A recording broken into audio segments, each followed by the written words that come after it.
We have the best-selling British Chinese author Yung Chang, who has her new book Empress Dowager Cixi, The Concubine Who Launched Modern China. Yes. Thank you, Ms. Chang, for being here Thank with you. us. Your personal story, which you told in your wildly best-selling book, Wild Swans, is so dramatic. It's hard not to ask about it too. So we just quickly, you grew up in China Yes, during the Cultural Revolution, indeed. and your parents were privileged until they were caught up in the Cultural Revolution, and you were part of the Mao movement. Just briefly tell us how your childhood was and how you got to be a British. Right, right. I was sort of growing up in China in 1950s, 60s, and 70s. And my parents were, no, sorry, let me. Go ahead. Terribly. So, what you said, I don't need to repeat, No, because no. what you said will be on camera. Yeah. Will be yeah. on camera. Okay. Sorry. So I was born in 1955. How can I? Okay, sorry, I'll say it again. Okay. I was born in 1952 under Mao, and my parents were communist officials. So in my childhood, I lived in a privileged environment of the compounds, gardeners and chauffeurs and cooks. So I grew up so much taking hierarchy and privilege for granted. When I went to Britain, I thought Britain was wonderfully classless. And of course, my views have been modified over the years. And I was also growing up in a world that was completely isolated from the outside world. The only foreigners I met were some sailors in a port in South China, where when I later learned English, I was 23. When I was 23, we were sent to this port to practice our English with these sailors. And we were so keen to talk to them because they were our only chance for a week. And we would be sitting in a restaurant eagerly grabbing our sailors. We, of course, we had no idea what must be on their minds. You just wanted to practice your English. We just wanted to practice our English. And then my parents became victims of the Cultural Revolution in 1966, when I was 14. My father was one of the few who stood up to Mao and protested against the Cultural Revolution. And as a result, he was arrested, tortured, driven insane. He was exiled to a camp and died very tragically and prematurely. My mother was under tremendous pressure to denounce my father. She refused. And so she was subjected to these violent denunciation meetings, when the victims' hands were twisted to the back, their heads were pushed down, they were kicked and beaten. My mother was made to kneel on broken glass. She was paraded in the streets where children spat at her and threw stones at her. She survived. Today she still lives in Chengdu in China. My grandmother died in the Cultural Revolution. Now, in 1976, Mao died and things began to change. In 1978, for the first time, scholarships for going abroad were awarded on academic basis. So I sat for a national exam, and I became one of the first group of 14 people to go and study in Britain. I was so lucky, when I got my doctorate in 1982, I was the first person from communist China to get a doctorate from a British university, because China was just beginning to open up.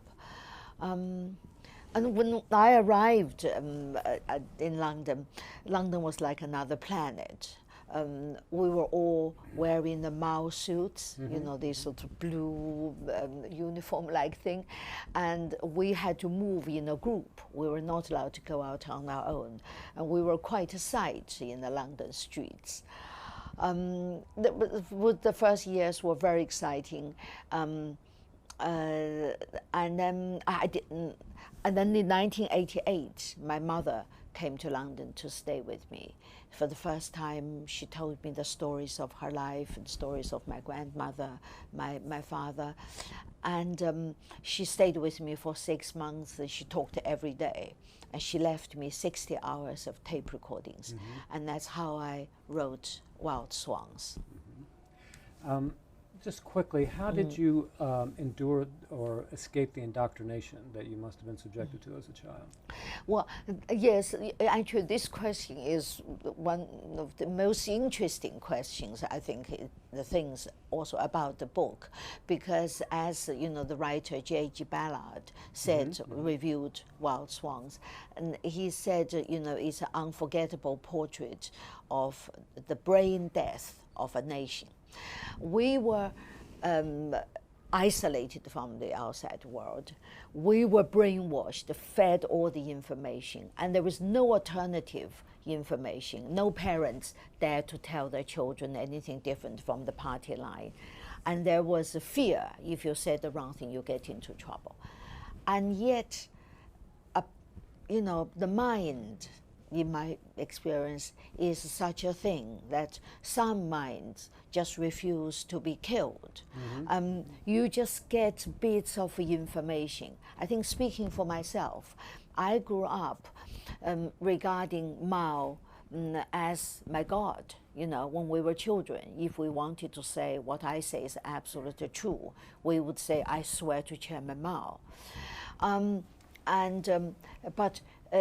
when I was 14, I went on Beijing to have this pilgrimage to see Mao. I didn't see him clearly. I only caught a glimpse of his back. For a fleeting moment, of course, I thought perhaps I should commit suicide, because that's how we were brought up to think. But then it was exactly at that time my faith in Mao began to wane. And this was because there was so much violence and atrocities around me, and they just went against my nature. I mean, you know, then I started to question Mao. Not Mao for many years. I started to question the system, the society, but I blamed Mao's wife. I blamed the people around Mao. I never could mention Mao's name. Then in 1974, 8 years after I started to have doubts of the society, a friend showed me a copy of Newsweek. By then I'd learned a little English, and there was an article about China. There was a little picture of Mao and a little picture of Madame Mao.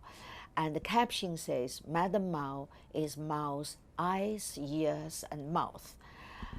And suddenly, you know, Mao's name was spelled out for me, his responsibility. And I then suddenly realized, of course, it was Mao's responsibility.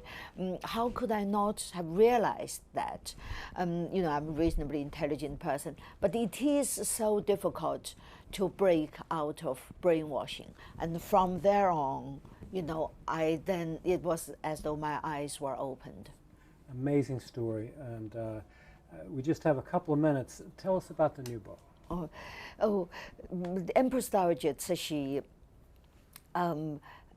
is the person who brought medieval China into the modern age. Modern China starts with her. She introduced what we have, you know, today, which were then available: electricity, telegraphs, railways, the modern navy and army, and so on. And she also introduced the political reforms. She abolished the foot binding. If we have time, I wanted to show you the bound feet, but anyway, we don't need that. Anyway, she abolished the foot binding, the torture that had crippled Chinese women for 1,000 years. She introduced the free press. The press was under her the freedom was unsurpassed, and she introduced the Western legal systems to replace, you know, medieval Chinese practices like death by 1,000 cuts. She even had a project to turn China into a constitutional monarchy with elected parliament. In other words, she was going to give the Chinese the vote. And of course, I first got interested in her was because I realized that she banned foot binding, which my grandmother had suffered, and she sort of liberated the Chinese women. She was really the champion of women's liberation in China. Fascinating figure. Yung Chang, the book is Empress Dowager Cixi, the concubine who launched modern China. Thank you so much for being with us this afternoon. Thank you. Thank you.